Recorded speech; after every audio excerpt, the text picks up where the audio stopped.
Чтобы пересесть в инвалидную коляску, Зина Бабаева прикладывает максимум усилий. Жизнь этой женщины изменилась после страшной трагедии. Ее сбил нетрезвый водитель. Диагноз врачей звучал как приговор – перелом позвоночника. А это значит пожизненная прикованность к постели. Зина – одна из тех, кто нуждался в новом жилье. И лишь спустя 10 лет она получила положенную субсидию. Я ждала, звонила, узнавала, когда у меня будет очередь, когда я смогу их получить. Я потратила на улучшение жилищных условий.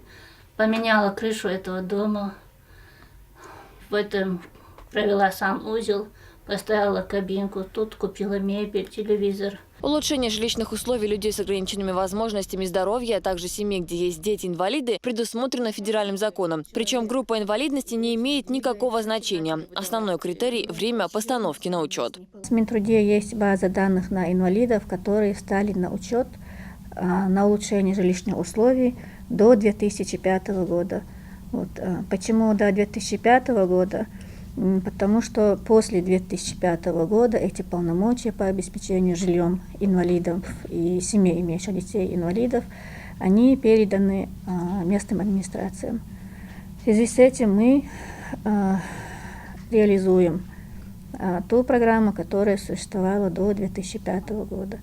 Субсидии на улучшение жилищных условий инвалидов, стоящих на учете до 1 января 2005 года, выделяется из федерального бюджета, а уже наличные деньги выплачивает Министерство труда и социального развития. Сумма субсидий на сегодняшний день составляет 540 тысяч рублей. Всего до 1 января 2005 года на учет встали 5522 человека. Из них субсидии уже получили 776. На очереди остается еще 4746 человек. Первую выплату мы произвели в 2009 году. С 2009 года у нас она выплачивается.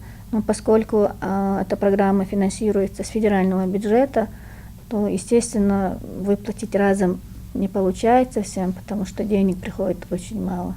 И у нас параллельно с этой программой еще работает программа по обеспечению жильем ветеранов боевых действий. А вот улучшением жилищных условий инвалидов, ставших на учет после 1 января 2005 года, занимается уже местная администрация. Улучшить свои жилищные условия за счет государства могут следующие категории инвалидов.